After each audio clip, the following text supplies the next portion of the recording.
Hey guys, I'm Jonathan. And I'm John. And we already did our spoiler-free review of Logan that will be up by the time this is as well. But we want to give you our in-depth spoiler thoughts for this film. So if you still have not seen Logan, don't watch this video. We're going to say everything that happens. So click away now, watch our spoiler-free review. Alright guys, so we're jumping in. You have been warned. So this movie opens up with Hugh Jackman, and he's basically unconscious inside of his limo. And that's when you know from that opening shot where he is just drunk out of his mind, he's old, he's tired, and then someone tries to steal the tires off his car. He gets out of the car and he's not too happy with it, and that's the first sign how that scene is reminiscent of everything else we're going to see in the rest of this movie. It sets the tone perfectly. It's a great opener to establish how beaten down he is, how worn down he is. Absolutely. He basically just walks over these thugs and your arm's gone, your head's gone, your leg's gone, kills these guys, leaves them in the street, and just drives away. Now, Jonathan, you said some interesting stuff to me about these characters that we couldn't say in the review, but there was a lot of really thought going into the script. So can you say some of that for the people that's spoilery? So let me go ahead and talk to you guys about the symbolism that's really important to these characters, and why I, for one, wasn't quite on board with X-24, which is basically, if you guys, which we all know at this point, is the clone of Wolverine. The anti-Wolverine. The anti-Wolverine. It's like his Venom. And when I saw it last night, I wasn't sure how on board I was with it. It seemed a little random. It seemed a little bit random. It seemed like it's like, really a clone? That's the best thing you guys could have come up with. But after some thought, I think that it was a very clever way of having Hugh Jackman to fight his inner beast. Actually fight his inner beast. It represents the Wolverine that's trying to come out of him. Exactly. Go ahead. Throughout the entire X-Men franchise, you've always seen that berserker rage in Wolverine that he contains, the side of him that he lets out when he needs to, but he doesn't necessarily enjoy doing it. It's the animal within. And he's Logan as well, and he tries to be more Logan than he is Wolverine. But when that happens, he loses control and he becomes a different person. So he has to face that part of himself physically as it manifests itself as X-24, and he loses that battle in the film. And that's the heartbreak, and that's the ironic thing, and that's the tragedy. I mean, this movie's all about the characters just dealing with themselves and their past, like we've said, and that was, I think, a great way to just bring it to the forefront and make it all that more brutal. One more interesting thing I want to say with X-24 is that, remember the scene where Professor X dies? Oh god, basically that's just like a slasher scene. Well, this is one of the things that made the movie so brutal, because what was really brutal about this movie was not the action, but the emotional impact. Right. He's giving this speech about how thankful he is for the night he's just had with his family, eating this nice meal, and he looks up and realizes he's giving that speech to X-24, who then kills him. And Logan in the movie is kind of struggling, I think, with how he's treating Professor X, kind of, as a weird figure in his life that he can't really open up to, but wants to connect with at the same time. So I think that made it so depressing to know that his last moments couldn't be spent with him. And not only that, but at first Charles Xavier could have thought that his last moments, my best friend killed me, he's done with me, he's trying to rid the world. Almost thought that. Yeah, and it was so heartbreaking when Wolverine picks like, that wasn't me. Oh man, speaking of depressing, the end got me in tears. Basically, Wolverine gets killed by X-24. That's happened, that's the short thing of it. And after... So his inner beast consumes him. His inner beast consumes him, he kills him, and then right when Hugh Jackman's already dying, Laura, X-23, basically shoots X-24 with an adamantine bullet, blowing his brains out. It looks great, by the way. And then she leans down to Logan, and they exchange some final words, and that's where I got choked up. It's really sad.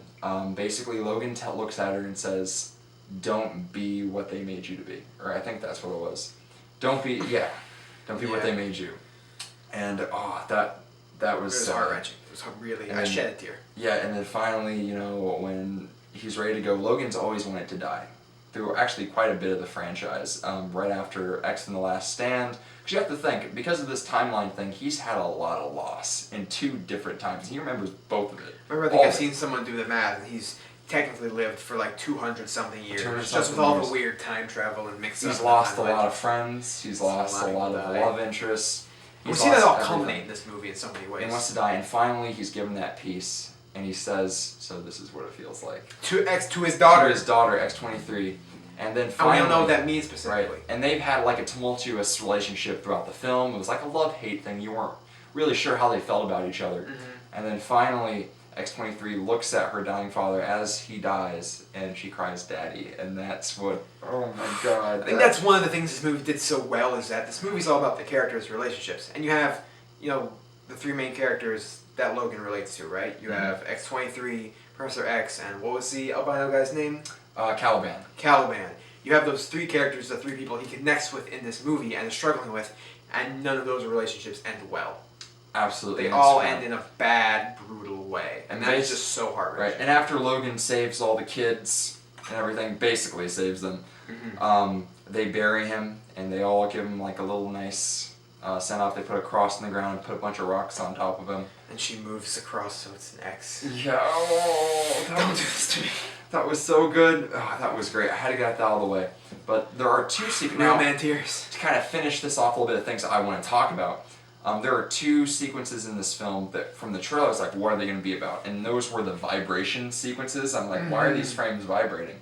And what happens in the film is that Professor X gets seizures now because he has a brain degenerative disease, and whenever that acts up, he basically paralyzes anyone who's within like a quarter-mile range of them. And he can't control them. Right, so it just happens, and Wolverine's able to resist it because of his mutation himself and how he can heal.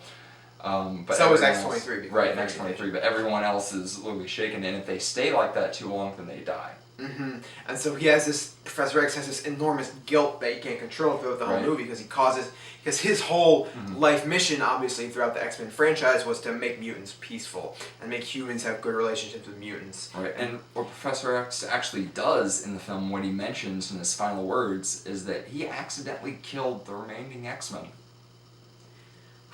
He had a seizure at his school for gifted children, and he killed 7 of his friends. It's just such another bitter, brutal part of this movie. That Professor X, whose life mission has been advocating for peace among humans and mutants, has been one of the most damaging mutants of them all. And it's just so heart-wrenching. And then it all culminates to my favorite scene in the movie, which happens probably about midpoint, which is the casino scene. Oh my god. It's fantastic. Brutal. Logan basically goes out to buy a new car, and he comes back to the casino. And Professor X and Laura are up in their hotel room, and all of a sudden he's in the lobby, and then the seizure hits, and everyone pauses, and Logan knows it's happening, and he's struggling to get to the elevator. He hits the elevator, he gets up, and he's literally clawing at the wall to get to the room. And what's really cool is that the entire kill squad is already in the room trying to kill Professor X, and they're all paused. It's another example of a good action scene that's not about choreography or being crazy. It's about just brutal. It's a brutal, intense action scene. And basically, he's just crawling around, and one of my favorite expressions is the guy who's right at the door is looking through his sights, and he can't move, but he moves his eyes over slightly at Logan with like terror. It's and great. Logan just comes over right through the head, it goes through the door, smash, kills another guy. So good. And they It was keep so doing that. good. It was so cool. But that was I think that was definitely my favorite, most intense That might scene be in the mine. film. John, do you have anything else to say? Logan was a pretty damn good movie. I If have you to watched our say- Twitter reaction after we first saw it, we were kind of shaky on it, but man, It was really good. some crazy stuff It going on. requires... It's a movie It's to watch like a again. fine wine. It does get better with time. I think it's definitely a just movie to what do you watch a think about second time. I'll be watching this again for sure. Absolutely.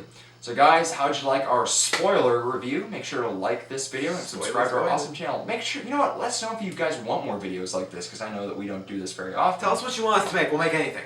Exactly. But anyways, you can buy our stuff at cafepress.com/Stubmasters. I'm Jonathan. I'm John. Have a great night.